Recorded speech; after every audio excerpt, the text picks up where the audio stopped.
Hello, everybody, and welcome to WordCast number 75. I'm gonna keep saying it. I'm proud of myself when I get that number right, because even pros still get that wrong sometimes. So very, very good there. Lots of interesting news. Obviously, we have the PS5 event to cover because that was a huge deal, and then we've got security news, various hardware news. Yes, we're gonna talk about the RTX 3080 leaks, among other things. So lots of good news here. So I think we should just go ahead and jump right into it. And I'll let I'll Okay, let I'll Philip let DeFranco. you talk about this. I'm not. Hey, my name is not Philip nor DeFranco, but I'll let you talk about the PlayStation. Okay, so this event was mostly focused on games. So we'll talk about those first. But we're not going to talk about the games in the order they talked about them in. We're going to talk about them. I figured the best way to do it would be to sort them by first and second party, and then the third party announcements. Yeah, Um, that's probably better organization than they did. Wow, that took you so long to come up with a way to organize it better than they no, did. I think that for their event, it made sense. The issue with any of these events is normally they do good games at the beginning, Uh huh. shitty games in the middle, and good games at the end. And in this case, what they did was, for some reason, GTA, and then a big title, some smaller titles, and then a big title. But the middle titles were interesting, so I think that was fine. Um, Huh. and I think that in the case of Sony's event, it would have been really weird to just do first party and then third party because it would have Sony likes to highlight indie games, especially at their events. They did this with the PS4 event where they showed off a lot of indie games too. Mm-hmm. And so I think it makes sense to kind of split it up for that case of showing the event, but for talking about it, I think it makes more sense to talk about first party separately because let's be real, for a lot of console people, that's why they pick one console over the other is the first party exclusives. Yeah, So that's true. Yeah, yeah. um, so the big title, and this was actually the last one shown at the event, was for Horizon Forbidden West. This is the sequel to Horizon Zero Dawn.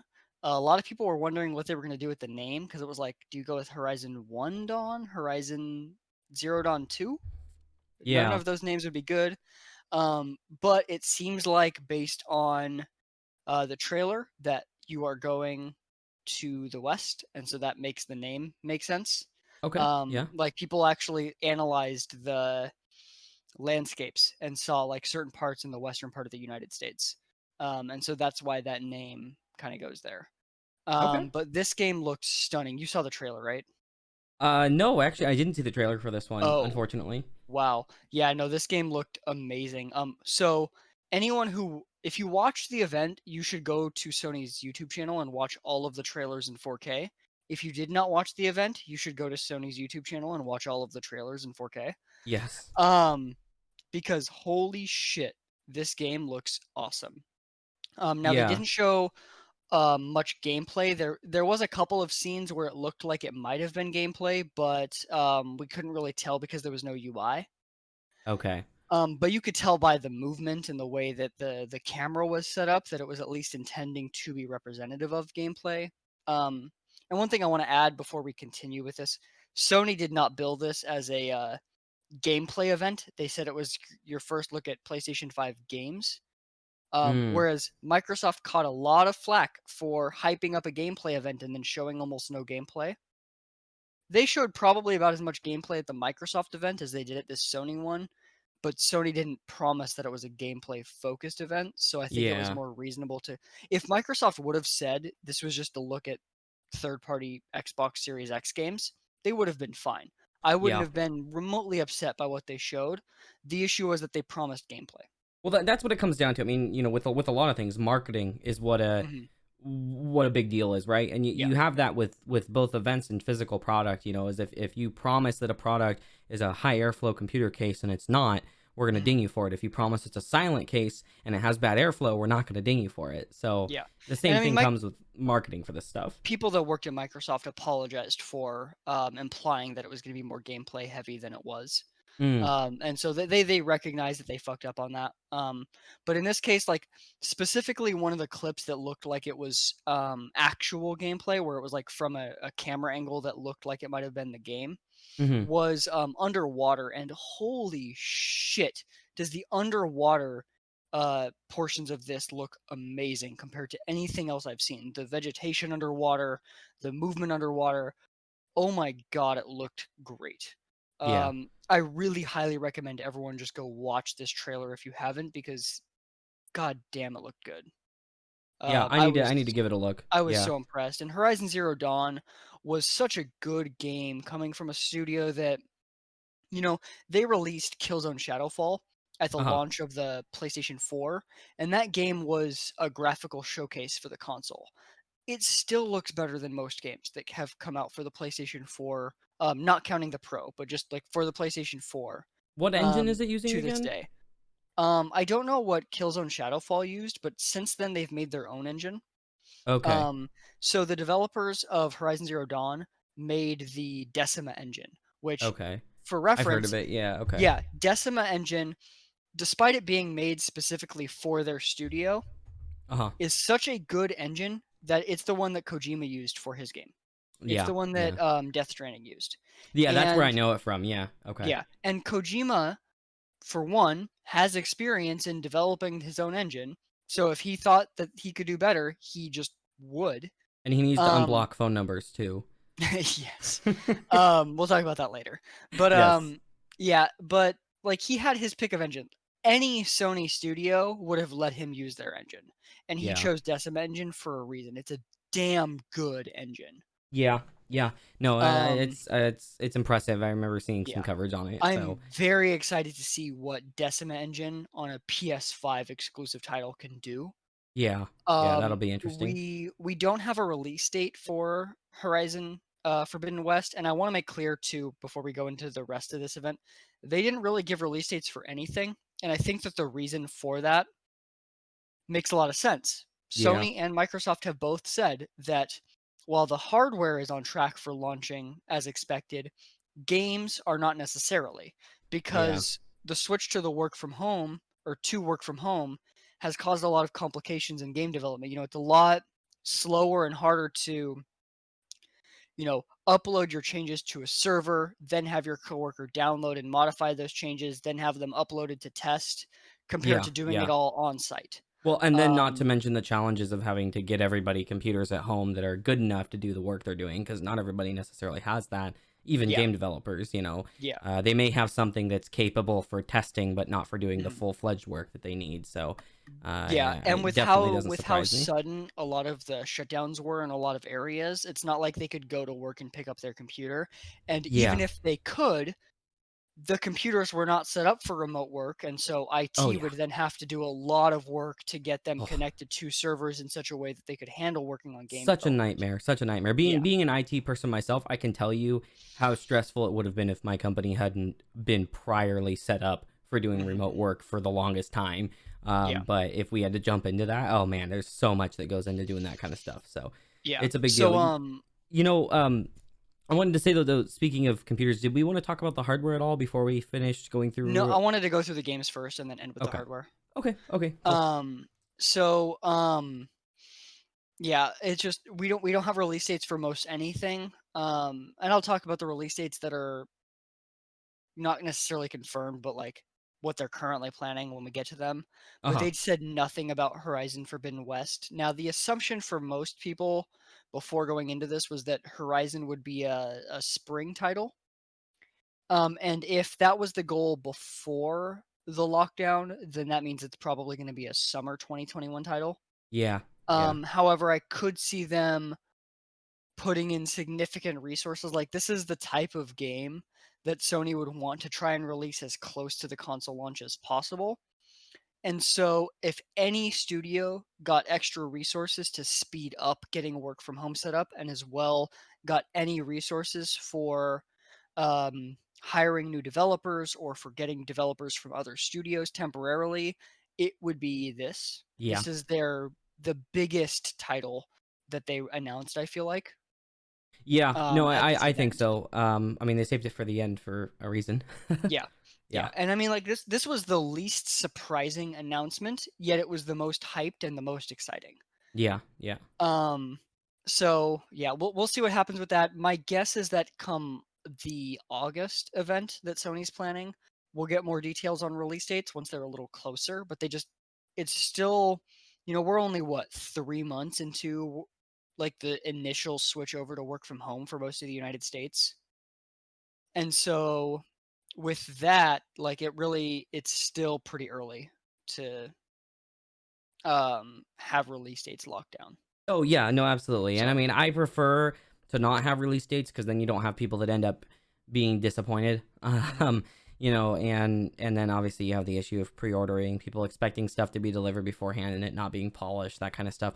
Just with projects like this, you finish it when it's done, right? Yeah, I That's mean, kind of my Sony thought. wouldn't release it. Like that's one thing that's nice about first party compared to like big publisher. Now obviously Yeah, there's situations like CD Projekt Red where they have a lot more leeway to do what they want. But when you compare most publishers like Ubisoft, EA, Activision, they're yeah, not just going to be like, "Oh, you want to delay the game to finish it? Sure. Go ahead. Whatever, we don't care." Sony and Microsoft would. They care more about the game. Now, we have Microsoft has their own issues with first party titles, in my opinion, yes, in some agreed. cases, but they're both much more lenient because for them it's about the console and it's about the services rather than the game just getting some sales. And Definitely, yeah, so yeah. they have more leeway on the back end to make the justifications for delaying games. That makes sense. No, that makes sense. So, um, and then the next game that I wanted to talk about, this was I feel like, biggest surprise at the event. Spider-Man Miles Morales was announced. Now, this is coming holiday 2020. Yes, And that's pretty soon. yeah, so this is presumably like the big launch title, which is interesting because it's not a full game. This is a standalone title, however, it's not it's not like Spider-Man 2. It's not expected to be like Mm, another 40-hour title. It's okay, much that's what I more was akin curious about. Yeah, it's much more akin to Uncharted Lost Legacy or Last of Us Left Behind. This is Mm. something really interesting that Sony is really the only place actually that does this, where they'll let their developers release what would otherwise be DLC as their own standalone title. So you don't need to still own the game in order to play that new content. And so then it's basically downloading or using a disc, whatever, a copy of what the game already in existence is, but just like an iteration of that. Yeah, so you take the engine, you take the assets, and then you use that to make a new, smaller title. Like my So like the guess. same world kind of thing, like you take the world over and that kind of stuff, but are redoing the core content. Then I guess, right? Correct, yeah. So what it seems like Okay. with the Spider-Man Miles Morales is that it's going to be the same New York City that we had in the Spider-Man game. However, modified and upgraded for PlayStation 5. Okay. And then its own story focused on Miles Morales. For anyone that has not played the Spider-Man DLC, I don't want to spoil anything because, well, they don't do much with his character. They do kind of continue the story. Okay. Long story short, he's got, you know, it's Miles Morales. If you've seen Into the Spider-Verse, you know that he is a Spider-Man. Yes. Um, I like and that. so he'll have A powers. Spider-Man. Yeah. And so yeah, if you haven't played like Uncharted Lost Legacy, for example, that was like a 10-hour game, and I think Last of Us Left Behind was roughly about the same length. Which it's also funny to think about how like we consider now like 10-hour games to be small, like cheaper titles. Yeah, Whereas like, you look at what was it? Wasn't BioShock Infinite like an 8-hour game? I think so. Yeah. You know And what part of it I'm comes fine down. with that. Honestly, I would rather in some cases really high budget, really good storied, shorter games. Yeah. Yeah. I think there's kind of an expectation for length sometimes, and some of that's set because of how much online gaming we have now of games that Mhm. you dump hundreds and hundreds and hundreds of hours into. Yeah. But I think things, yeah, just they need to be done correctly, right? And having a shorter game with the same budget makes a big difference on that. But I'll also admit that I'm one of those people that does like a story that is like 40 to 60 hours. Like I like that, but Well, the thing is though, that's like let's be rough. real, what 40 to 60-hour game is there like the story of those games is like 10 hours and then it's a lot of the gameplay stuff in the background. There's truth to that, although And I that's where, will. like, for me, like, I would rather an 8-hour game where the story is constantly flowing, Mhm. because there's so many good games to play, and if I can That's have a yeah. like, if I can have a really good story and then move on to the next fucking game, I'm happy with that. You know, I I don't disagree with that. Yeah, I do agree. And, also if they're doing games that are shorter like that, that are this deep content, like I guess I'll phrase it this way. I would rather have two 10-hour games than one 40-hour game that's not as good. Right? Yeah. And if they spend, 6 years making a 40-hour game, or 2.5 to 3 years making a 10-hour game, Mhm. you're getting that content refresh more frequently. Um, and then it also helps the studios get more money in some ways too, right? In the time frame, not necessarily on a how much they spend on game budget, but Yeah. a time frame budget. Yeah, and So I mean, not remotely expected to be a $60 game. I'd be surprised if it was 40, it'll probably be like 30 bucks. yeah, yeah, which is Um, something I want to see more of. I want to see more variance in game pricing of just what is the game worth really. mhm. Yeah, and especially, like with this where the city, yes, sure, they're upgrading the assets, but it's Hmm. not like they have to start from scratch and design the city. Because for those that haven't played the Spider-Man game on PlayStation 4, what they did was really cool, where they actually did have a lot of like actual buildings from New York, and then they modeled out as well a lot of different types of buildings from Marvel. So you had, the Sanctum Sanctorum from Doctor Strange, you had Avengers Tower, stuff like that. Yeah, And yeah, so it really felt like it was our New York, but with Marvel actually being a real thing within that universe. you're right. Um, and so since they are just upgrading those assets rather than starting from scratch and having to design the city, it also makes sense that the game would be cheaper because it's less work. Yeah, yeah, that's true. So So hopefully it actually is. If it's $60, then might be a little frustrated. yeah, I don't really see, especially since Sony has confirmed it's more akin to the scale of Lost Legacy. It'd be Yeah, really, really odd for it to be $60 unless Sony's planning on upping the price of games, which I don't think they are. yeah, yeah. No, probably not. So, Huh. that was really the biggest surprise. Like, there was a lot of rumors that maybe they'd announce Spider-Man 2's coming a couple years from now.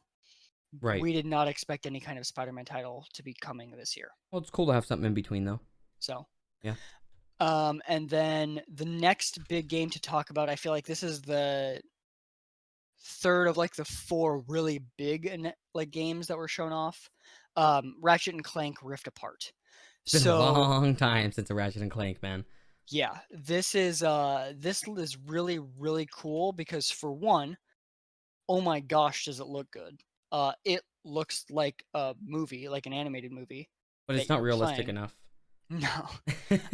It looks like an animated movie, but then in addition to that, it's the first thing that we've seen that really shows something that would likely need an SSD. Like, I'm sure there's a way to make this work on a hard drive, Uh-huh.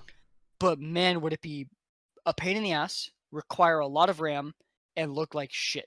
Yeah. So for those that haven't seen the trailer, what's going on in this game and the reason it's called Rift Apart is that there is dimension hopping. And we're not talking like, you know, you go to change dimensions and you're like just changing worlds and it's loading for 5-10 seconds into a new world. We're talking you can jump between entire full, properly rendered out massive worlds in a second. You go through a Huh. portal for half a second or 1 second, and you're in a new area that you can play in. It is wild. And then in addition to that, one of the other things that they showed gameplay wise, and this would be more realistically like moment to moment gameplay, is Yeah. that there are these like rifts that you can use. It almost looked like a hook shot that you could like use to pull the rift so that you would pull your character to it, and Mhm. so you would instantly be transporting yourself from one spot to another within the game world in ways that require very, very rapid loading or having a lot of the world loaded into RAM. Huh. Um, That's pretty and unique. with the type of visuals, like the fidelity of visuals, yes, sure, you might be able to get pretty close on PS4 if you weren't doing any kind of rapid transitions. But with those rapid transitions, that's just not feasible on any kind of hard drive. Yeah, no, no, not at Um, all. in fact, when Digital Foundry did their Digital Foundry Direct, like their reaction to the event, they were like, that was the big thing they talked about with this game, was how this was the game that showed gameplay mechanics and things that were really only feasible on an SSD. Yeah, yeah. So highly recommend going to watch the trailer. The game does run at native 4K, by the way.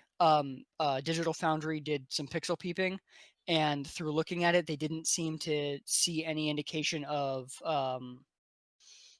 variable resolution.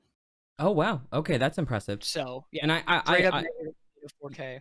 I think because of the consoles like this, we are gonna start to see a push on PC platforms like Steam to, have some games that are required an SSD and have to be marked that, in the launcher, and Oh, for sure. I think that Steam has to know that you have an SSD, and if you mhm. don't have an SSD installed, it won't let you purchase the game from that computer, that kind of thing.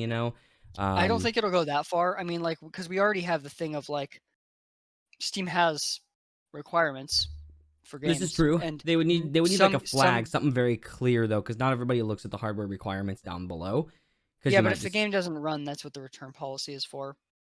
That's true too. Because Yeah, like yeah. plenty of games nowadays require like pretty decent GPUs to run. And I'm sure there are people buying them thinking, Yeah, "Oh, I'll just buy this game without like checking." Yeah. that is ultimately the core point of having like an automatic refund system. Is Yeah, if you it's mistakes like buy the that. game and it doesn't work, and then you return it. Yeah, that's true. That's true. That is really the point. So like if you buy the game, you try and get it set up, you mess with it, it doesn't work, you've spent like an hour on it, you return the game. That's what Steam and Epic's like auto refund tool is for. Yep. So, but I do think that within, my guess is 2 years, we'll start to see a fairly significant amount of PC games require SSDs. Yeah. Um, like probably mid late 2022 is when we'll start to see that, because you'll have more games that are designed around consoles, like the new consoles. Mhm. Whereas right now, most games that are going to be coming out through probably 2021 will be cross-platform or cross-generation, I Yeah. guess. Yeah, yeah, cross So, generation, yeah. Which is it's interesting, we're actually kind of seeing a little bit more of a push for that this time around. Is like a little bit, it seems like a little bit of more support for the older stuff, you I know? mean, we saw quite a lot with PS4 and PS3 and Xbox and Xbox 360 and Xbox One. The big I difference, yeah, I I don't know. mean, It seems like it's heavier this time. well, the big thing is it's easier to do, because Yeah, yeah. even the Xbox, while the PlayStation, like, the cell processor was ridiculous on the PS3 compared to most architecture. Yeah. Even the Xbox wasn't x86. No, yeah, yeah, that's It true. was using an IBM Xenon processor, Yeah. or IBM design Xenon processor that was like a 3-core weird ass It fucking was it was architecture. very odd, yeah, Yeah. yeah. So And so it's whereas like, now it's like really easy to do that. You just yeah, you you just just lower the scale the settings. game. Yeah. Yeah, unless it requires an SSD, you just lower the settings and it's good to go. Yeah. Yeah. And So then it also, Sony's the only one really trying to push for generational upgrades for games. that's true. Microsoft has said that they have no intention on, within the first couple of years, having any of their first party titles be Xbox Series X exclusive. Yeah, yeah. Um, you some people will prefer it that way, some people won't. Hmm. Personally, for me, if I'm going to drop $500 on hardware, I want games that could only run on that hardware. If I'm buying a new I console. do and don't to disagree. I mean, I feel that, but also at the same time, like with PC, right? You've always had that where there are games that can run on a huge variety of hardware, right? And I Yeah, feel but I like would prefer, if I'm dropping a lot of money, like, obviously it's not really feasible for PC, and that's just a different beast. But like, if I'm upgrading my console to a completely new console, I I would feel like as like long as games they're to be able to fully take advantage of it. well, as long as they are taking advantage of it, like some games are not going to be built with the intention of SSDs being a big deal. Like some games are still just going to be conventional. A lot are still going to be conventionally built. Yeah, and that's fine. But I what I don't want is like how Microsoft is essentially mandating that all of their developers have to make their games be multi-generational. Yeah, yeah, it's kind I of like want the if you think you choice. can make the game better by using the SSD and other things like that, then Yeah. either your two options are either make it exclusive to that one or make two versions of the game, one with loading screens, one that doesn't have Well, loading screens it's or not something. necessarily just loading screens though, because like Well, yeah, yeah, of course. one of the things that Sony has talked about in the past with Spider-Man is that the reason they set Spider-Man's swing speed at what they did was Hmm. because that was the fastest that it could feasibly run on a hard drive. And so what I'm hoping is with the Spider-Man Miles Morales, because Miles Morales has a different power set within the Marvel universe, I'm hoping that he can move faster. That'd be really Yeah, cool, is to be able to give them more of what they originally wanted. And so I'm hoping that, and like Ratchet and Clank Rift Apart, for example, couldn't run on a PS4 in that way. You could yeah, probably do it with ridiculous loading screens, but you probably couldn't do the more moment to moment, shorter distance rift hopping. You could do the universe hopping just with right. extended scenes. Yeah, Um, but like I want developers, if they want to make a game that requires the SSD, I want them to be able to do that because I want my hardware to be taken advantage of. agreed. And a little bit better loading speed, I could already do by throwing an SSD into my PS4. You know though that is exactly a good point that you bring up right there. Is with the Xbox, it is a little different because their SSD isn't as special as what Sony's doing, and so to an extent, you can't do the same stuff you can do on the PS5 as you Yes could. and no. I mean, either way, It's the not the amount. specialized architecture, Oh, right? I completely agree on that point. But Yeah, what I'm getting at is like you could still do stuff like some of the um so like for example with Spider-Man moving faster, or in the case of like we'll use Grand Theft Auto as a game that we'll end up talking about later in this, but with Grand Theft Auto 5, they set some of their vehicle movement speeds based on hard drive limitations. yeah, yeah. That's true. um and so like no matter what, moving to a game designed for SSD, you'd be able to do that faster Oh, absolutely. Yeah, I'm just saying even not to the without same all of extent the extra on. stuff. Yeah. Yeah, But the fact like that Microsoft does, like, their SSD setup is still better for games than PC because it's designed for games. There's it's not. specifically, well, so their SSD isn't as fast as like what you can get with like some other like high-end NVMe SSDs, Yeah. but you still have some of the architectural difference in how it can load stuff. And in addition to that, it's Hmm. using compression specifically optimized for textures. And so when you're talking something like movement speed, Yeah. the big thing with movement speed is loading textures. Right. Right. And so it's going to be able to load textures at a much higher rate than an equivalent SSD in a PC could, because the SSD in the PC, for one, doesn't have that decompression setup, both from a hardware standpoint of hardware decompression, as well as the specific decompression algorithms, because they don't, SSDs don't use that level of decompression or that like game optimized decompression currently. Yeah, yeah. Well, And I so will say I don't know enough about decompression to know how much it can really vary for something like that. yeah, But so essentially the way that, from what I've read into how the Xbox's decompression setup is mhm. it's vastly better um, at decompressing textures than the decompression algorithm that Sony is, to the point where specifically for textures, um, it's fairly close to the PS5s, despite it being a much Interesting. slower SSD. Yeah. However, for everything else, it's nowhere near as good. Is it an M.2 as well, like the Sony, like the PS5? Do you know? So we don't know what it is. It's probably just like the PS5 where it's soldered to the board internally. Yeah. But the But for expansion is expansion, I not. meant, yeah, No, yeah. no, no. The Oh, expansion is that's right. They're. proprietary on Hmm. Series X. That's right. That's right. So, Unfortunately, yeah. Okay. um, but yeah, so we'll move on to the next game. The next, and this is the fourth, like the really big title, is Demon Souls. Yeah, which I haven't. A lot of these I actually don't know a ton about. So So Demon Souls, I mean, I know you know what Dark Souls is. Demon Souls yeah, was the yeah. first game within that franchise. Oh, I didn't know And that. Okay. so what's happening is that we're getting this released on PS3. It was actually a PS3 exclusive, and we're Oh, getting a remake made by Blue Point, which is not actually a studio owned by Sony, from my understanding. Although they pretty much just work for Sony. interesting. Okay. Do they And like then specialize in porting and they remakes and stuff? specialize in remakes, yeah. Okay. Okay. However, they are apparently working on a brand new IP. We don't really know what that's Hmm, going to be like, but interesting. remakes are something that they are very, very good at. Okay.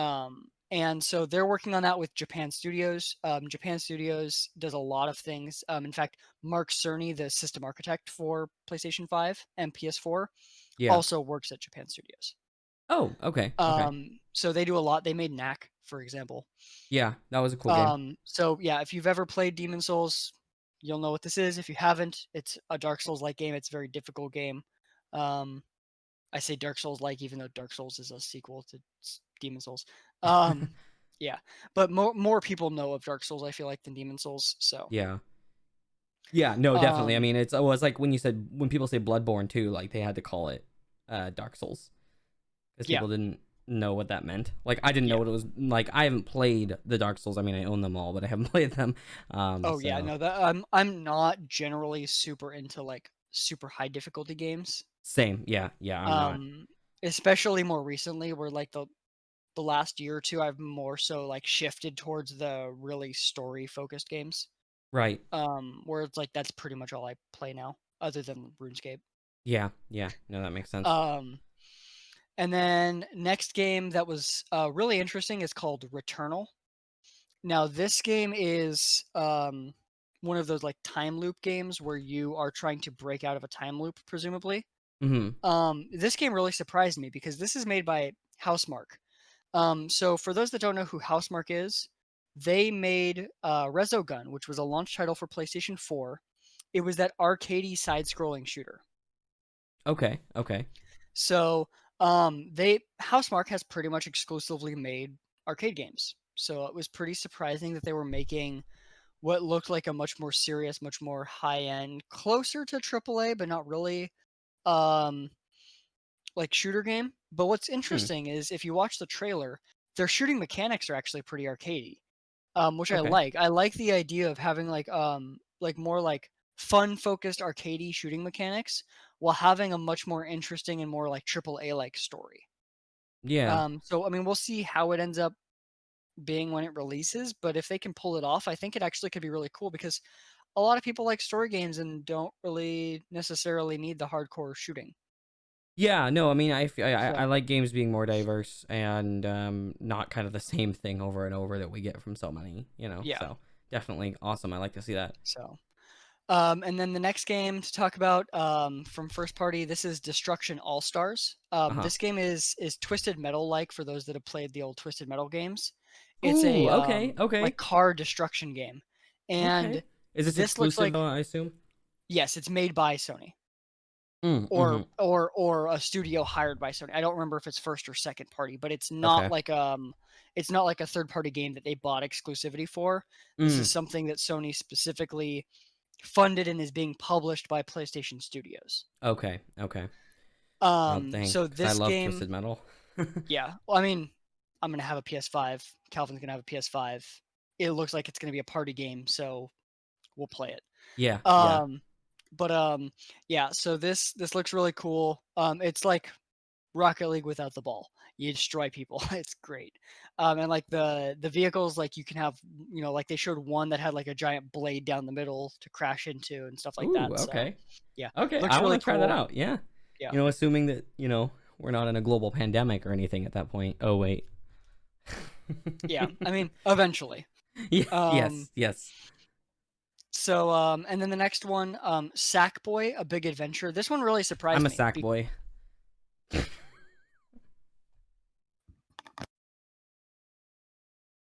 Just walk away. Yeah.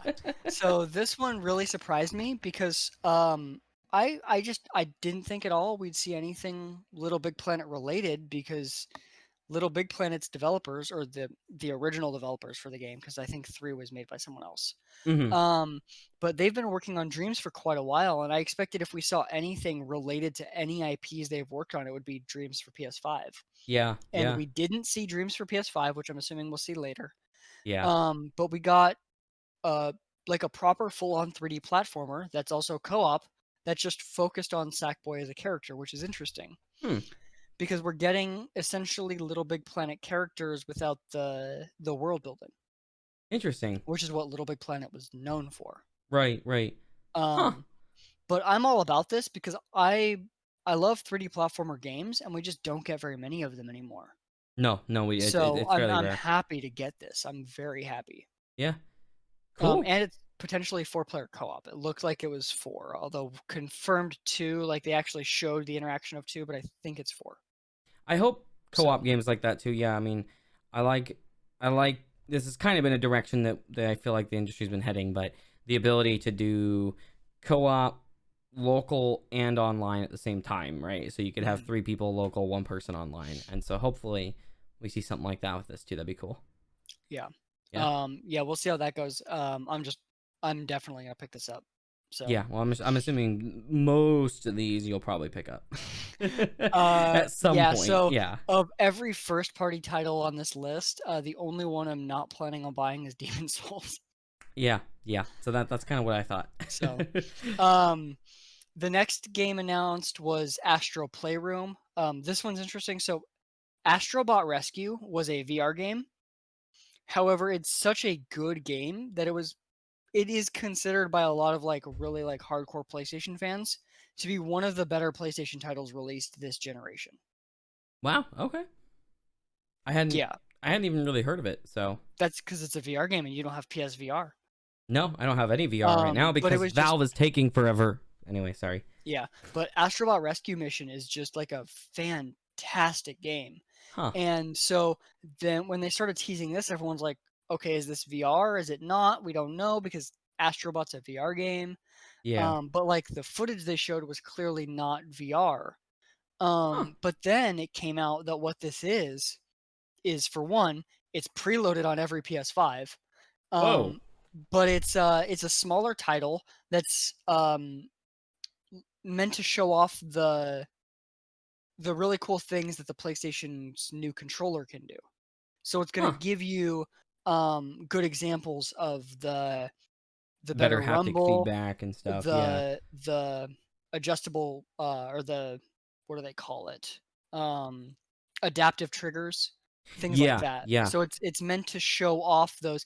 And every time that any console releases, whether it was the Nintendo Switch or it's in this case the PlayStation 5, Mm-hmm.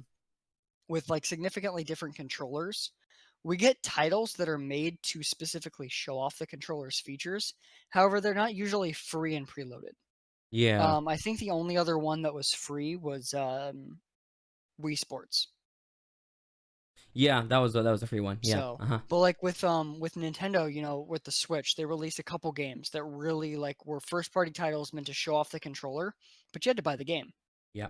Mm-hmm. So I think this is a smart move by Sony, and also my assumption is that this is also going to show off the new audio features very well. Probably. I mean, I would hope it's kind of like a showcase game then Yeah, at that point. Yeah. If it's yeah, preloaded, give somebody the best of the best because if it's preloaded, everybody's going to try it. yeah. So, So, and that's cool. So I'm really excited for that. And then the last first party title that was announced was Gran Turismo 7. This was expected racing game. Does a really good job of showing off graphics. It's going to run 4K 60. It's got ray traced reflections. it At looks very least, pretty. yeah. Yeah. Yeah. Um, Now what's interesting is with Digital Foundry's video, it seemed like from what they could tell, the ray traced reflections were mostly within the normal racing gameplay, Hmm. focused on the mirrors. No, that makes N- sense though. Not so much like the vehicle reflections and stuff. And Yeah. it makes sense both from a perspective of like what do you need the reflections to be most accurate and fast on? Yeah. Vehicles that are showing up in your rear view, pretty That would important I mean, to that's have going to proper enhance reflections the of. the experience of a racing game like that. Yeah. So, And then yeah. also, and this kind of ties into some of the ray traced stuff in Ratchet and Clank, where it seems like initially the ray trace stuff is on like Clank himself, Mhm. where it seems like especially in the first generation of PlayStation 5 games, what they're doing is that they're focusing on not doing ray tracing as like a big thing within the title, but on just where they think it would make the most impact. Yeah. And so instead of ray tracing all reflections, you ray trace the most important reflections, and then you do screen space or other reflection techniques for the less important stuff.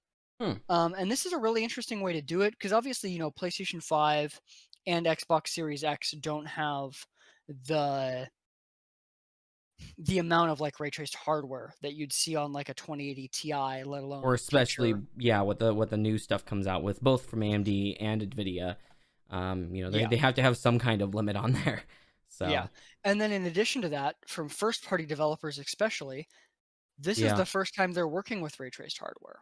You know, Yep. EA with Dice, I expect that whenever we get a Battlefield on this, it'll have ray traced reflections and other things at a higher level than we see from first party titles because they Yeah. have experience with ray tracing already. Well, yeah, we're already Um, rocking over 2 years of ray tracing experience, and that's only since the game's like, or the 20 series launched. I mean, yeah. if we look back to what they had, available early, I mean, we Mhm. may be looking at 3 to 4 years of ray tracing development behind some of these people already. Yeah. So And like especially from like Dice, they were one of the early people to share what they learned and what they worked on with ray tracing to try and help the rest of the industry get up to speed faster. yeah, yeah, So I fully expect that we'll see titles from people that have worked on ray tracing already have much more in-depth ray tracing. But I think it's a really smart decision from the first party titles to go for just the ray tracing that matters rather than a widespread ray tracing that's going to hurt performance. well, and if you can do a good job of it, ray tracing is going to enhance the parts that can't really be done with other forms of lighting. Hmm. So you use it for the stuff that you're going to be much more limited with. I think that makes a lot of sense. And then it promotes not overusing ray tracing until we can fully ray trace global illumination everything, which Yeah. is, probably still another GPU generation after the one coming up off. Hmm. So it's going to be another console generation, so long ways Yeah. ahead. And in addition to that, we're seeing, like with the Unreal 5 demo, ways to get global illumination without doing actual like hardware accelerated ray tracing that actually look really damn good. The big downside is that it's a frame or two behind. Yeah, yep, which was So if you can have not that too for your bad. Yeah, yeah, if you can have that for your main lighting and then you have ray traced reflections where they really matter, for example, yeah, that's perfect. That's what you need. That's like the best balance of cost for ray traced hardware yeah, and actual like implementation and performance. Like you look at a shooter, you're gonna want if you're gonna have any kind of reflections in your shooter, you're gonna want those to be ray traced and immediate, but the rest yeah, of the lighting doesn't need to be frame perfect. It can be a frame or two behind. That's yeah. fine. You kind of you can push it out far enough or into a room that you can't see into yet, right? Hmm. And then you're dealing with the computational value of it there. So Yeah, and yeah, you know, I wonder how the reception to ray tracing would have been if NVIDIA would have gotten developers to focus on the things that really mattered first. the things that look special with ray tracing. Hmm. Yeah, yeah. Rather than, okay, this looks better, but not that much better than what we've already been doing with rasterization. Yeah. Yeah. Like think of if they would have gotten DICE to have obviously it's a little difficult in a multiplayer game because you don't want Hmm. to give advantage where ray traced hardware has an actual like gameplay advantage over other people. Yeah. But think about like if maybe for like a single player shooter, they could have had ray traced mirrors and you could actually do like a stealth game, for example, where you actually pay attention to the mirrors to decide when you're going to move. Yeah. Yeah. But then you don't ray trace the rest of the game because you don't need the performance hit. Yeah. That could have solved the fact that everyone didn't want to use ray tracing because it hurt their performance. It could have shown why ray tracing is useful, and it would Yep. have just been a much better way to market it to start. I And agree. Yeah. then when they release, the 2080 Ti, which was obviously, just better GPU, so therefore it was better at ray tracing. And then now as we move to the 30 series, Hmm. um, that would have been a where they could have expanded to ray traced global illumination at a grander scale. And I I think think you're that would right. have Yeah. been a better way to push that forward. Yeah. Yeah. I think So so. And it looks like the consoles are going to do that. yeah. So, interesting way to do it. We'll see. Microsoft really, since they haven't shown first-party titles, hasn't really shown what they're going to do. Right. Based on the Halo Infinite teasers, it looks like there is ray tracing in that on the Series X at least, and we know, Hmm. Minecraft RTX and stuff like that. Of course, yeah. Um, Which is but we'll see beautiful. how that goes. Yeah. Um, but otherwise, for Gran Turismo, as we end that, like it's a racing game. It's a racing simulation It's game. how the There's Gran nothing. Turismos have always been. It's like a racing sim that isn't to the level where you need to buy a really expensive setup for it. Yeah. So It looks dope. I'll pick it up, yeah, but it's I feel like not like a super like discussion heavy game. Like there's just not much to it that's different from other racing games. yeah, I agree. Um, so for the third party games, we're going to talk about Bethesda's two games first.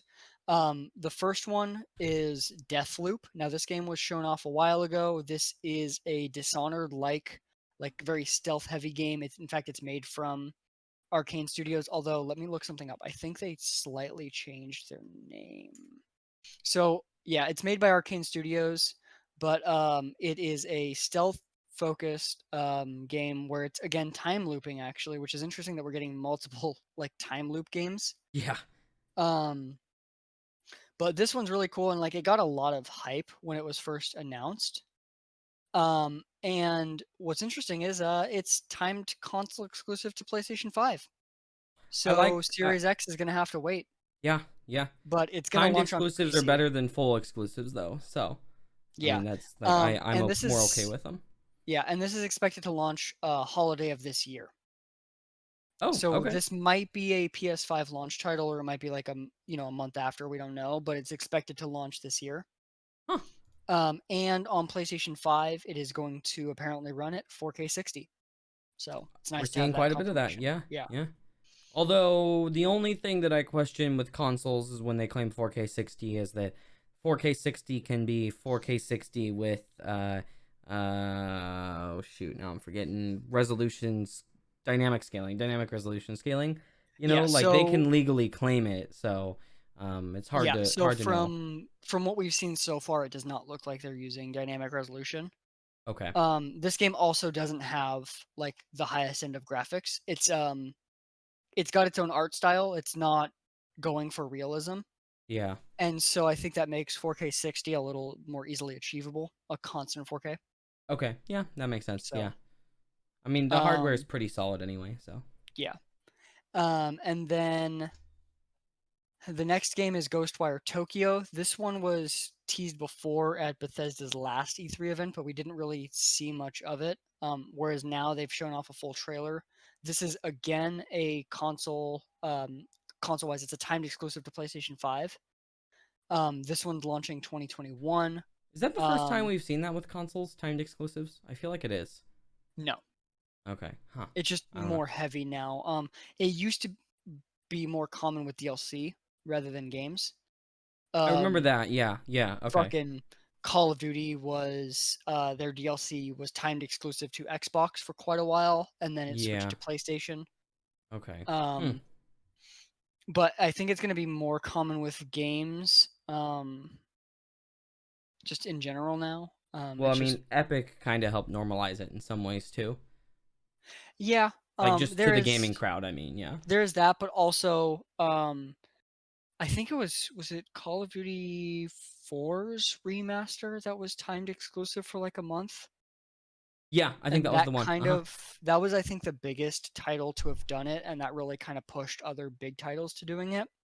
Yeah, that sounds familiar to me. So I think that was the one that did it. Yeah. So Okay, I guess that makes sense. yeah.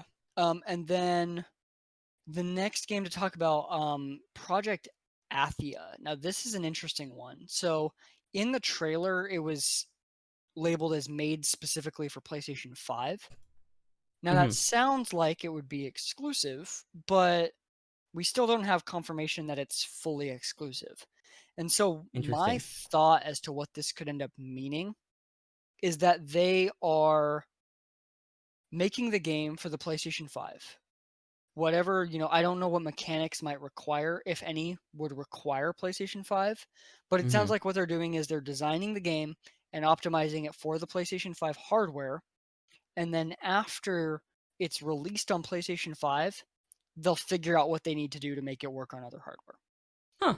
So think, like obviously Witcher 3 was not designed for hardware as weak as the Nintendo Switch, but they made it Yep. work. There was a lot of places they compromised, graphics and They stuff made it pretty fucking heavily. barely work. Yeah. Yeah, but it works. Yeah. And Yeah. so I think what we're gonna see is, they'll make it for PS5 and then cut down whatever they need to make it work on other hardware and eventually release it elsewhere.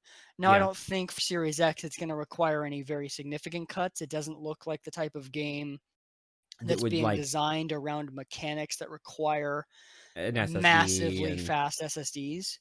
right or super Um, special audio or something like that. yeah, because Yeah. it looks like it's a fairly I don't want to say fairly typical because we don't know enough about it, but it looks like it's a fantasy game. Not Okay. many fantasy games are going to require bleeding edge SSD tech. If Right. anything, the biggest thing that I feel like we would end up seeing is whether it's dragons or any other kind of mount, if you end up going faster than a hard drive could load graphics very well. And so we would probably see just a downturn of graphics when you're moving fast or slower movement speeds. Right. Right. Okay. But the other big notable thing about this game is the guy leading the writing team is Gary Whitta. Um, that's notable for a number of reasons. For one, if you follow games journalism, he has written for I think PC Games Magazine, as well as some other stuff. He's known very well within the games industry. Hmm. But he also worked on as a writer, Star Wars Rogue One, Star Wars Rebels, and he currently works on the Animal Crossing talk show. Oh. So Okay. Cool.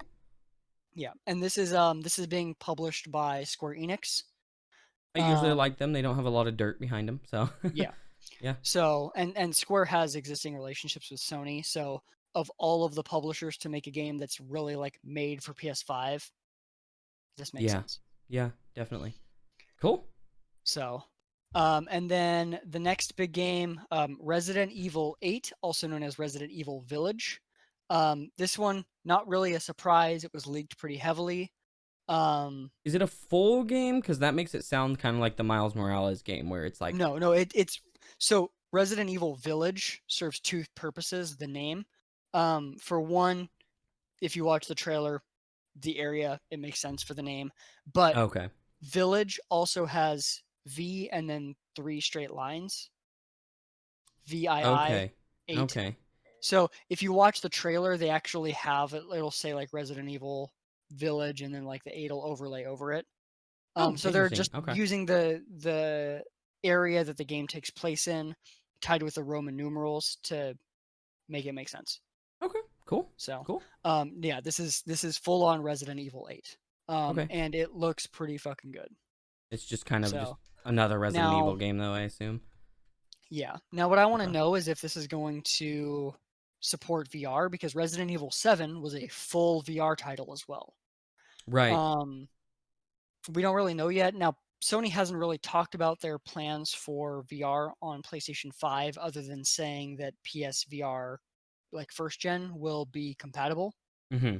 My guess is um, even before the pandemic, we wouldn't have seen PSVR 2 No, launch probably not. with the Yeah. hardware. But especially with the pandemic, they're just not even going to bother talking about VR for a while Yeah, I because think that's true. you can't demo VR right now. No, not at all. So, So yeah. um, yeah. And then the next game, this is from Capcom as well. It's called Pragmata. This one's really weird looking. It's coming out in 2022.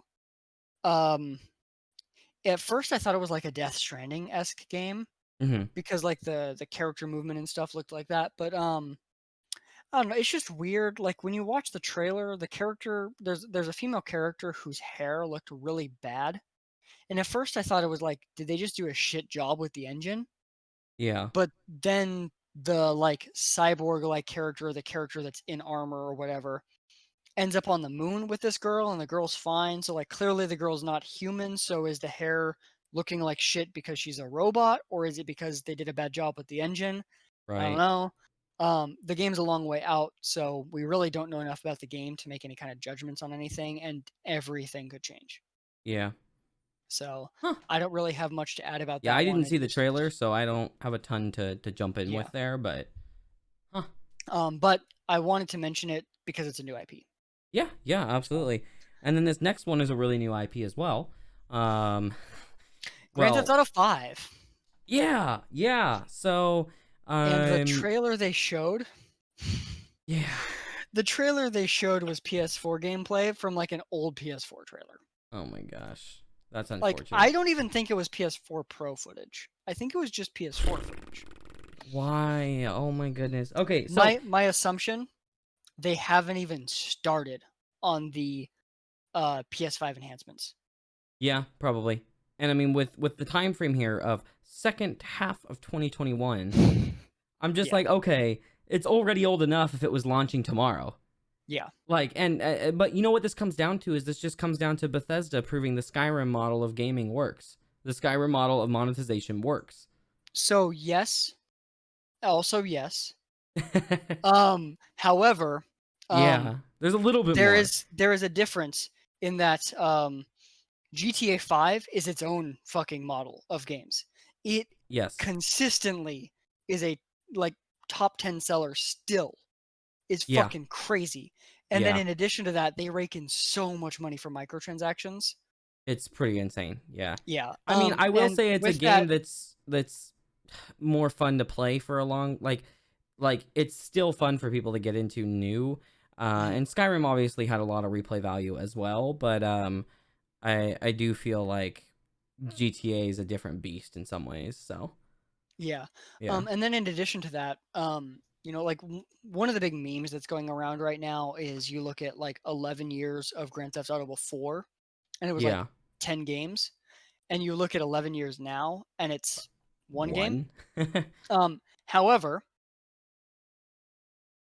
Rockstar puts a way, way more work into their games than they ever have before. This If is you true. look at Red Dead Redemption 2, that game is Yeah, fucking insane. it's phenomenal. Yeah. And, that took like 5, 6 years of development time. GTA Hmm. 5 took 5, 6 years of development time. So if they're doing 5 or 6 years in between games and they're not just putting out one IP, then yeah, it's Yeah. going to take 10 years. And if they can do a graphical enhancement on GTA 5, Which hopefully they do, I because I mean the mods well, for that's PC what have been beautiful. So yeah. I mean, so that's that's what what the this is point is. supposed Yeah, to be expanded and is enhanced. Yeah. yeah. Now I want to know what expanded means because enhanced Yes. makes sense. Yes. Yes. But how are they So expanding it? Are they actually adding anything new content wise? My they might assumption, be. my assumption, they're adding vehicles that they otherwise couldn't have added on PS4. That's the expanding. Possibly that. However, when GTA 5 was originally coming out, not GTA, when GTA 5 was originally kind of coming around, some of the rumors, and I don't remember if this was substantiated from Rockstar or not, but some of the rumors were that they were going to take the game, and the idea was going to be the model of continually expanding on a game instead of releasing a new version all the time. Now I know we have confirmation of GTA 6, but there were rumors that they were going to add like new portions of the island, like another Yes, island so and stuff. so GTA Online specifically, not for the core single player, but GTA Yeah, yeah, Online, they did say that they were going to be adding new areas. yeah. They really never did that. Not At at all. this point, what I personally think that they should do, I really hope that they're not planning on just throwing in new content into GTA 5's GTA Online. Yeah, I think what would make more sense is to like separate release them. a single player GTA 6 and release a separate GTA Online that is its Mm-hmm. own title I that entirely then agree. gets its own support. It doesn't need to rely on if they want to do engine specific stuff for online versus engine specific stuff for the single player game, they can. I Yep. want them to make online what it really could be I rather totally than agree. Totally agree. And then you alleviate some of the issues of trying to have a game that you balance the ability to do hardcore modding, but Mhm. the ability to not cheat online. Yeah. You know, because I mean, everybody in GTA 5 flies around in their limo shooting Gatling guns, like Yeah. like. So it'd be nice to be able to still have the ability to do that because it is fun, but just restrict that from being online, and being completely separate games helps with that for sure. Yeah. And then So I'd another like that. frustrating thing for me was that they did indicate with GTA 5 that they were going to do single player expansions, and GTA 4 single player expansions were so good. Yeah, and they never did. I mean, I haven't played GTA 5 in a long time. I'd jump back into it if they had done that, something like that. Yeah. I'd be interested in playing through it. So I don't know. It's weird. And then I guess, one of the other things that would be kind of nice to see, in my opinion, would be adding the um, like ability to go inside every building. So if that's expanded, I would actually personally like that. I don't see that happening. Yeah, I don't know. It'd be cool, or at least some, because like it'd be nice to be able to go into a skyscraper and go on all the floors of the skyscraper, and have fights in there or do whatever. I think it Yeah. would make it more open and fun. Like that was always something I missed, is like it felt restrictive and kind of non-immersive when half the buildings have doors that don't open, Yeah. Yeah. So it would be nice for something like that. So I'd like to see that either in this or in a GTA 6/GTA Online fashion. I would like to see more of that. I think it would make the most sense for online as well because you have those, Yes. like you could run into a random player and have a shootout in a building. Yes. Yes. Absolutely. Whereas like obviously if you go into a building in GTA, let's say GTA 6, and you start shooting, unless they change how they handle their game or they choose a specific area that they're going to be making fun of within the game, since that's what Hmm. GTA does, is make fun of different areas. If Yes. they would have to choose specifically a like high gun ownership area in order to have like crazy gun battles inside of like a skyscraper actually be like a relatively common thing. Yeah, that's true And too. so I think Yeah. it would just make more sense for it to be online. Agreed. I I think it think would it be would be a more lot of fun entertaining. online. Yeah, and Yeah. then you could do stuff with it of like, having it be like a loot heist kind of thing at Mhm. the top of the skyscraper or whatever, Yeah. that kind of thing. And another thing that would be really nice about if they were to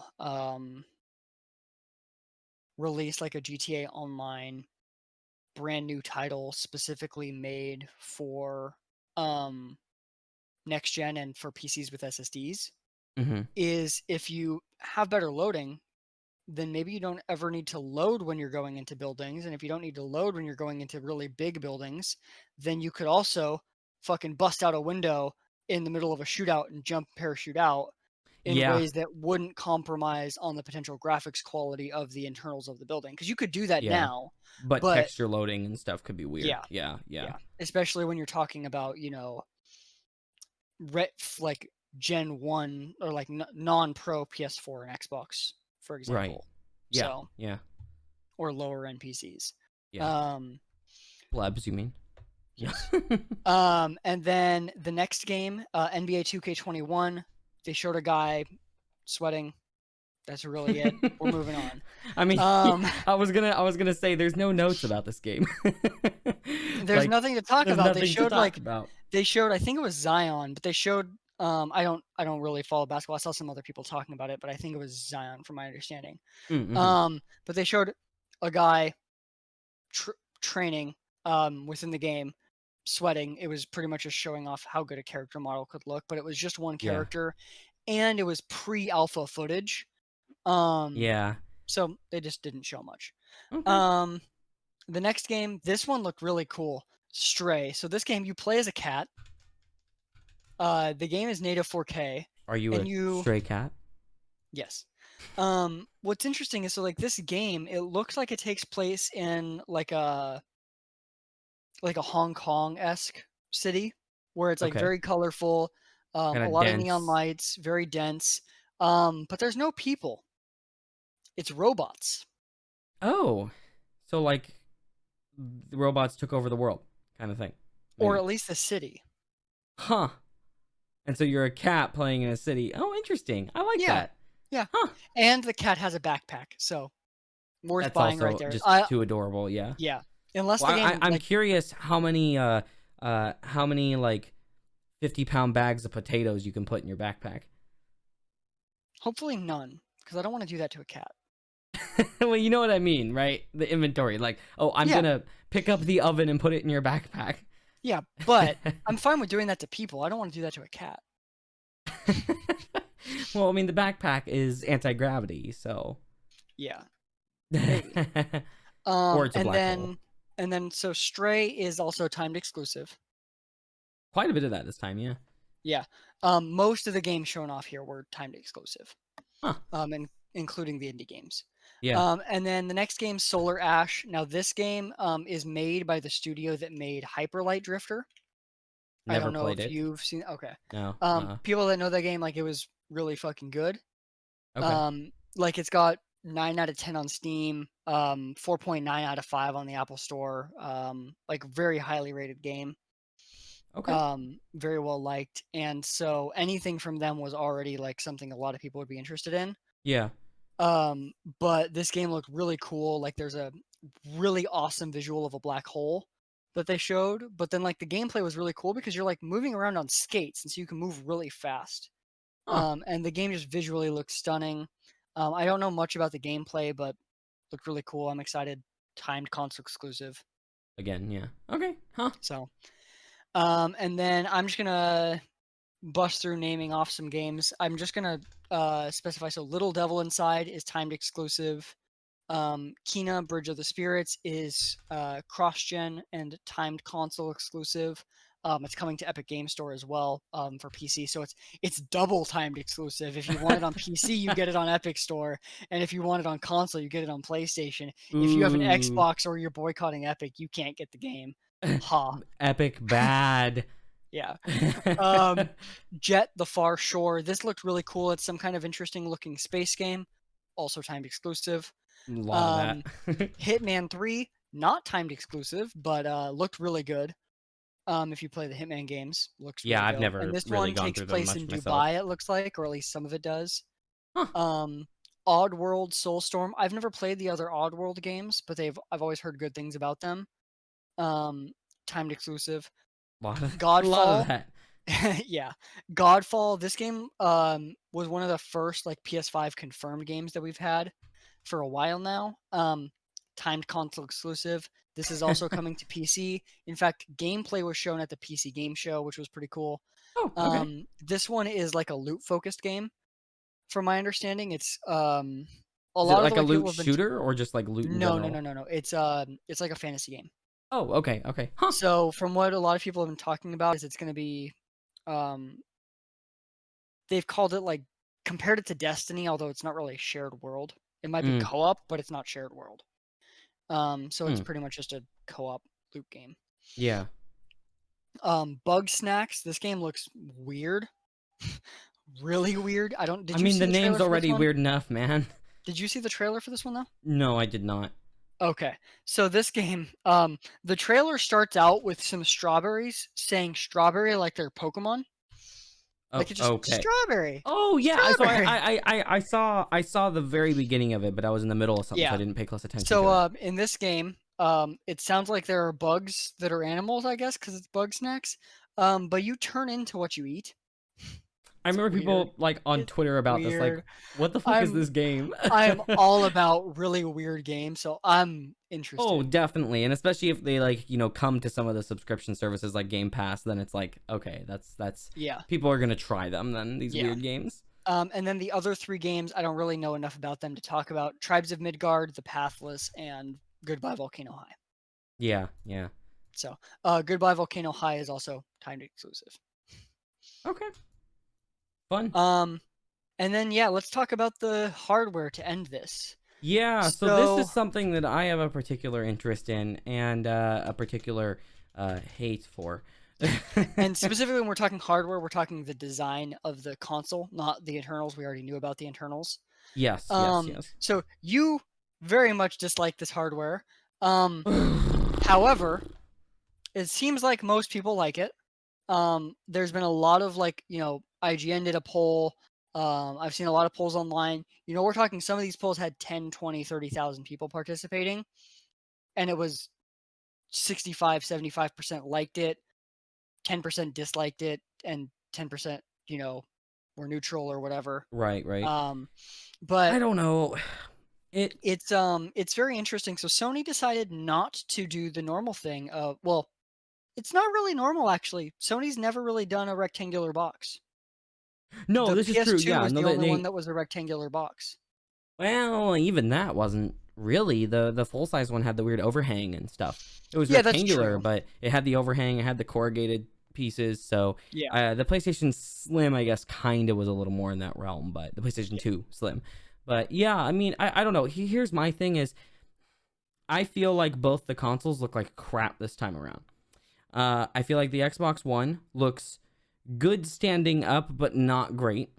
The Xbox Series X. Sorry, I can't even. Whatever. I feel like the PS5 looks okay standing up and terrible in any other format. And the disc version looks absolutely terrible. Uh, which that's something that So people kind of unanimously agree on.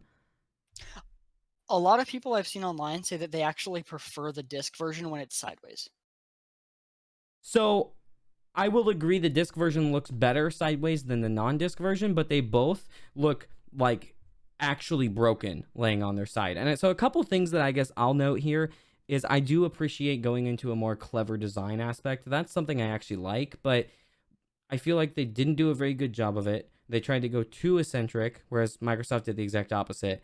And they threw in the disk drive kind of at the end, it feels like. And they could have done like black. Matte black looks so much better. That mock-up matte black one, in my opinion, looks way better. And a couple of the things that go into my head here, though, right? Like, I'm a home theater geek. A couple of the things that go into my head here are not so much just how does it look standalone, but how does it look next to the rest of my stuff if I'm a home theater person.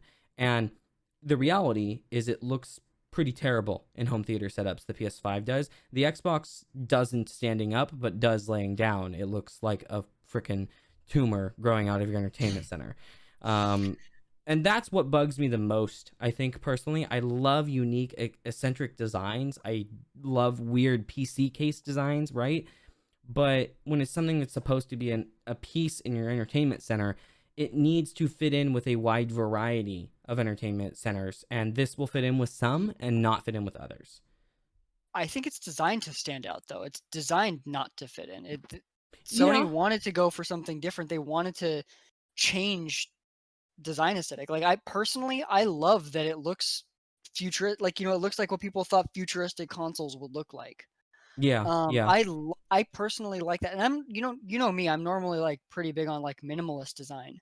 yeah, yeah. No, Um, you are. Yeah, but I also am super big like sci-fi geek, and to me, like, I love that this just like looks futuristic in a way that I feel like is not like, I mean, sure, the disk drive does make it look like it's growing a tumor. Um, yes, but in general, I like the design quite a bit. The big issue that I have, though, is that I do think it looks much better standing up, uh huh. and it's not going to fit anywhere standing up. Both of the consoles look better standing up this time around, and they're I not gonna fit standing up in a lot of I am places. probably going to figure out a way, if I have to change stuff with how my TV setup is done to make it stand up, I probably will, because I love Yeah. the look of it standing up. Yeah, I mean, if it's standing up, like I said, I think it's okay to good. I think if they made a matte black one, I would say it's a good look standing up and still Oh, I horrible dig the laying two tone. sideways. I normally like two tone. I mean, you know me. I normally try to go fairly monochrome with stuff, but not. I don't think they did a good job with this in particular. I Yeah, might I have disagree. actually I love it. liked. I might have liked the opposite better. Like flip the black and the white where they are on the console. Mhm. I might have actually liked that look better. I just don't like the white wing fin notepad looking things. it Yeah, looks like I it looks love the like a router, design. but I don't know what I'm gonna get, though, as far as the discless versus the 4K Blu-ray version. yeah. I have a 4K Blu-ray player, You have one of the and LG ones, right? yes, and while Yeah. mine doesn't do Dolby Vision, I also have a Xbox One X, and I'm probably Yeah. gonna get the Series X, which also does it. Is your Um, One X the yeah, so that I can't remember if that yeah, it does support Dolby Vision through Blu-ray. It just yeah, doesn't support it through other things. It's a really I got rid of my Xbox One S, which has the same Dolby Vision capabilities and stuff mhm, because there was some confusion with certain apps worked with it, certain apps didn't work with it. It was kind of a pain in the butt. So, um, I mean, I guess I'll say what we do know from current generation consoles is the 4K Blu-ray players tend to look noticeably better than the consoles playing them, right? Even if they're both Dolby Vision certified. Yeah. Um, so you may Um, want to stick with what you have then and not get the discless one, but I mean not get the 4K Blu-ray one. well, so the 4K Blu-ray version to me is a lot more than just the movie playback. Mm-hmm. Um, Now normally I've always preferred buying physical because I like to actually own my content for long periods of time. I don't want a Yeah. store to shut down and me to lose access to my games. Oh yeah. Yeah. Um, However, one of the issues is that that's already pretty much the case now. Like let's be real, Yes. most every game requires a day one update to run well. This is And true. Yeah. so Yeah. if PlayStation shuts down PS4 server now, obviously with backwards compatibility and other stuff, that's not very likely anytime soon. Of course, but then you But also if have games that are anything, so big they have to get part of it downloaded. yeah. Now that won't be as bad on PlayStation 5 because every game is going to be on a 4K Blu-ray Yeah. rather Yeah. than a normal Blu-ray, so they have a Yeah. lot more space. And since it's an SSD, some games will be smaller because they don't need duplicate assets. Right. And so, especially earlier on in the console life cycle, we'll see games drop in size and then come back up. Yeah. Um, but the other thing is, I have a lot of PS4 games. I'm probably not going to keep my PS4 Pro. Right. And so I might end up going with the version with the disk drive just for the backwards compatibility. Well, then you could lay it down and it doesn't look as bad. So then you could Mhm. not have to redo your entire setup. So, Yeah, but I know yeah. I kind of want it standing up. We'll Right. see. Yeah. Yeah. I don't know. Honestly, I feel like I would like the disc-based version more if they added the weird tumor to the other side too. Yeah. Yeah, actually I agree. Just I make think it in fact, symmetrical. That's the thing that bothers me. That's the only thing that yes. bothers me about the design is that the version with the disk drive is not symmetrical. It's kind of disgusting because of that. And I feel like they could have done something with that space potentially even or something, and I might have actually liked the design of it better than the discless version if it had that. Mhm. Personally, I still don't love it. Yeah. But Um, they could have used that space for something else too potentially. I mean, do we know, does this have an external power brick? we don't. But But if it, Sony doesn't do that. that's true, they generally PS4 haven't. Pro, PS4, PS3, Yeah. PS. I don't think any PlayStation has ever done that. Okay, because I was gonna say if it did, then they could add that to the lump And on the other side. But while we don't know for sure the size, it looks like it's fucking tall. So I highly doubt it's got an external yeah, power brick. that's true. And I will say Um, they're airflow focused, right? yes, I yes. appreciate that. I will take the ugliest of ugliest designs if it is airflow focused. And I Yeah. mean, you can strike a balance, of course. Like, I mean, I feel like my case here is kind of a balance, but Yeah, but your case is gigantic as fuck. well, yeah, right, right. But you get what I'm saying is like I'm okay with a balance, but I feel like too often the consoles go all the way into the form over function with cooling, and I don't Mhm. like that. And this seems Yeah. very like mostly function, which is my preference, especially for something that's supposed to be a budget thing where you're not going to be able to water cool it or whatever, right? Mhm. Is airflow focus is a big deal, and I think this is going to do better on the cooling side than the Xbox One or Xbox Yeah, Series X. and this is going to generate more heat most likely than the Xbox will because while the GPU on the PlayStation 5 has less CUs, Yeah, it runs at a higher clock quite a bit and higher. it's Yeah. got a much faster SSD, which is probably going to generate a noticeably much higher amount of heat than the Series X's SSD. Yes, well, I mean, the controller alone is a big deal on a lot of SSDs. So yeah, yeah, Yeah, absolutely. And then they've got and the is the Sony's doing audio a hardware on here? Is that a custom ASIC? Do we know? Is that a custom? I can't remember. it's modified GPU cores. Okay, okay, so it's almost to the point of an ASIC then. Okay, Yeah, yeah. huh? It's modified GPU cores as well, like that are essentially designed to be a cross between like GPU cores and the what do they call them? SU cores, like some of the stuff that was based on the cell architecture. Oh, Because the okay, cell okay. architecture actually was really good at audio. I mean, it was good at a lot of Um, things, but yeah, yeah, yeah, but like its difficulty to develop for was not as much of a problem for audio, I guess. I don't know enough about that side of things. That actually makes logical sense. Yeah, yeah. So, So I mean, because audio um, does a lot of custom hardware and stuff already. So yeah. yeah, And so, yeah, I mean, like, this is going to generate a lot of heat, and so they definitely had to put in a ton of work for the cooling system, yeah. and they have said that they have done a lot of work to make sure it's quiet. Okay, yeah, So, because that was a problem with the current gen consoles. In some instances, they would be so loud. yeah, and one thing that I didn't know about until recently, Hmm. PlayStation 4, you actually about half of them were really quiet and half of them weren't. The Oh, reason really? being that they actually had two different places Sony went through to get manufacturing for, I think, the cooling, and one of them was better than the other. Oh, interesting. Okay, yeah, because I had one of the loud ones, and it was annoying. Yeah. So And the Xbox One X was all of those were kind of annoying. yeah, the Xbox One X, though, to be fair, was tiny as shit for the hardware it gave. Yes, this It is was true. I mean, impressively small, and it integrated the power brick still. They didn't have an external one for it, and like it the didn't red ring original. like the 360. Yeah, so I will admit that. Yeah, I mean, it was like, oh yeah, you take a Blu-ray player, you make it like a little thicker, like almost twice Mhm. as thick, and oh, it's a console, has an integrated power brick, has the Blu-ray player, has everything else in it. So Yeah. Now, yeah, question for you: what do you think the price difference is going to be between the discless version and the Blu-ray version? um, probably $100, maybe 50, Yeah. Which one do you think is but more likely?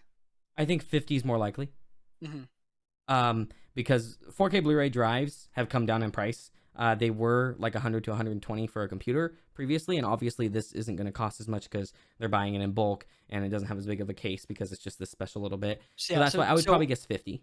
So Digital Foundry said that the actual hardware is only like $20 for That yeah. the 4K Blu-ray drive.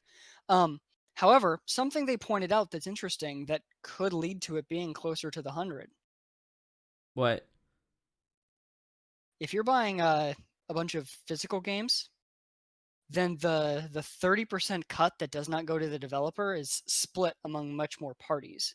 Sony makes a much higher amount of Oh, money off of the digital copies than they do off of the physical ones. so they want to incentivize you to not buy the. So Oh, if they offer a $400 and a $500 version, most people are going to go with the digital version because it's cheaper for the hardware, but yeah. they make more off the physical games, or I mean off of the digital games percentage wise. And in Huh. addition to that, there's a lot of sales that you will never see on the digital version because Best Buy does things to encourage you to buy physical copies from them. Amazon does things to encourage you to buy physical copies from them. Right. Right. Huh. So there might be more of a reason. And if you buy a 4K or if you buy the discless version, Sony never has to worry about you um, redeeming the license like you have to on PlayStation and Xbox in order to watch physical movies. So they don't have to Is price it that ugly intentionally? in. Maybe. That maybe was actually like, we don't care. It's an afterthought on purpose. Hmm. It's an intentional afterthought. Interesting. You know, this all emphasizes more why we need better internet. Hmm.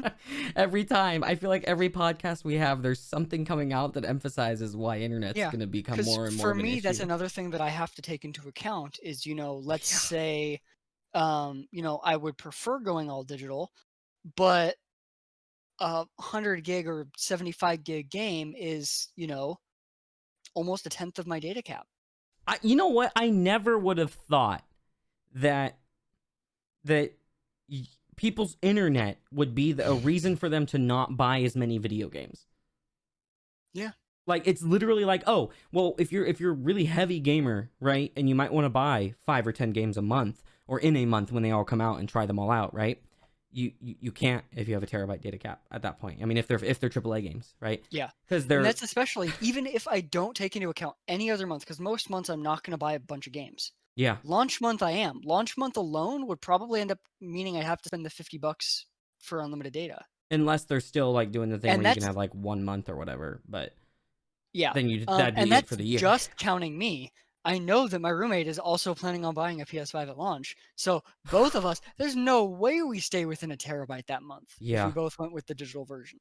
The one thing I will say, just so you're aware, by the way, around our area now, it's only like an extra 20 or 25, I think, a month to do no data cap. So Are you just so sure? you know. Yes, because that's what I'm paying on both of mine. I think it's 20 or 25. I can't remember Are you which. sure they didn't give you a special? Yes, on the data portion, yes. So I got a special on my regular price, but it's only gonna go up like $10 per Mhm. account because I have two lines. After the year contract, but the data Yeah. add-on was like 20 or 25, They and also that was aren't normal. charging at all if you go over right now during the pandemic. So I'm hoping that my assumption is that they will literally end that the month before the new consoles launch. Yeah, probably. Unless unless you're Cox cable, because if you're Cox cable, then you're throttling entire neighborhoods because one person is using unlimited data that already is paying for the unlimited data. Yeah. And then the last thing for the hardware, they also announced a headset, which is focused on 3D audio, a remote, which it's nice to finally get a first party good looking remote from Sony, Oh, thank goodness. um, a 1080p camera that will integrate with their streaming. So you'll be able to do streaming with a hopefully fairly high quality camera from your Okay. PlayStation 5, and then a charging stand for the controllers. So, do we know who's making the headset, or no news on that? Sony is. Oh, but I mean, are they partnering with somebody like Odyssey or somebody that's done 3D No, audio? Sony makes their own headsets. Oh, They okay. already do. They have like I just the yeah, I wasn't sure if they were making their own drivers or if that would be partnered with for the tech, or if they were like maybe licensing the tech from Odyssey or something. Just to give no. us, I was So just so curious, the like, 3D audio stuff. Sony is very specifically working on handling 3D audio on the back end to be headset independent, to be mm, speaker independent. Their okay, goal is to make it so that, and they said that a lot of this will be a couple of years after launch, but their goal is to make it so that no matter what your audio system is, you mm-hmm. can get at least to some degree the 3D audio experience, even if you're using shitty ass TV speakers. Interesting. So It's their possible, yeah. plan is to focus on headset for launch, TV speakers secondary, and then surround sound setups last. Hmm. Because there's many more. It's if you're trying to think from a technical perspective of getting um, the 3D audio to work, Yeah. yeah, sure, a lot of TV speakers sound different and shitty, but two speakers are easier to work with than either seven or five or six or however many any other type of setup might use. This is true. Yeah. And so they're going for what they think they can finish first, pretty much. Hmm. And so, and also most people just use TV speakers or shitty soundbars. Yep. Um, and Super so they common. want to go for what's going to help the most amount of people. Well, yeah, Did because a you lot ever? of people do buy headsets. So Yeah, yeah. yeah. Did you ever watch the Road to PS5 stuff? No, no, I didn't. Oh, you should just find and watch the audio portion because Okay. Mark Cerny talks a lot about this stuff, including going so far as to one of the things that they're doing in order to make 3D audio better Mm-hmm. is HRTF stuff involving how like ears are shaped. Oh, I remember you telling me about that. Yeah. Uh Yes. huh. So what they're doing initially at launch is that they're going to have a number of different profiles and some kind of tool on the PlayStation 5 for you to find which profile matches your ear the best. Hmm. And Interesting. long term, they want to have something where you could have custom HRTFs mapped like for your ear. And so whether that be, they don't know how exactly they're going to do this long term, but whether it be taking a picture of your ear or actually going somewhere to have a scan done if they can't, like they want to use AI to ideally make it so you could take a picture, have it run through the app generates the HRTF, and that's it. But if that's not going to be feasible, then something like a scan done at like a game store or Best Buy or something Yeah. is maybe what they'll have to do. And just to be clear, I don't know if you just said it or not, but HRTF stands for head related transfer function. And what that means in layman's terms is a map of your ear to figure out what makes your ear sound different. Yeah, So, I did not say what that meant, but okay, good. I'm glad I um, added it then. Yeah, yeah. yeah. But yeah, so they have I think like 5 different presets at launch on the PlayStation 5 for HRTFs, and so that's what's interesting too is when they're doing the 3D audio rendering, it's Yeah. based on the HRTF profile that is being done. It's not a generic 3D audio render. Oh, interesting. Okay. And so they're trying to make it work much better. And then part of the reason that they are going to push so hard into the custom ones is that they know that there are outliers. He even said in their event, like there are some people in their studios that no matter which of their presets they use, they couldn't get the same effect. And I think Interesting. this ties into why, audiophiles, sometimes will have so much higher of a level of like hearing the audio than other people is the way that the audio bounces through their ear. Well, not to mention the arguments amongst audiophiles and what sounds better. Yeah. Yeah. Yeah. And so, So if you can have something where because you can rule out or you can make sure that even people with outliers can get much higher audio experience, it's it gonna make a might make difference. Yeah. yeah, and it might make more people care about audio more, which might push the whole audio industry because right So now, nice. instead of it just being, like right now it's just the niche people. It But if is. you can Yeah. have Yeah. it so that, let's say Sony gets the even just the generic 5 HRTF profiles to cover a much higher number of people than just normally throwing on high-end headphones can really help. Yeah. Sony makes hardware for phones. They make noise canceling headphones and other things Yeah, too. and So so if they can find ways to use that to make better audio experiences in other aspects than just gaming, yeah, that could help the rest of the industry long term. It's not something that's gonna change anything anytime soon, this is true. Yeah. Yeah. but That would be awesome. it could have a snowball effect. Yeah, and that's something, because I mean, in some ways, Apple's responsible for in some ways, the downfall of people caring about audio because everybody gets shitty earbuds. And so something else mainstream I mean, to that be shows a fair, big care every about. phone that included audio or included headphones for the most part, with the exception of the very few that included high-end ones, most of them were garbage. This is true. Yeah, yeah, but I mean, I meant like a product that's just so many people own, right? Like to the level of the consoles or the iPhone rather Yeah, than yeah. but I mean, it's only that common because Apple shipped Apple was their own like, Yeah. if you compared, like, Samsung and the shitty garbage ass headphones they included and, Well, um until the S8 when they started including AKGs that were pretty good, but yeah. yeah. Yeah. But No, I I'm just get you. saying, Yeah. like, the vast majority of headphones that people have received from any phone from anywhere were garbage. This is true. Yeah.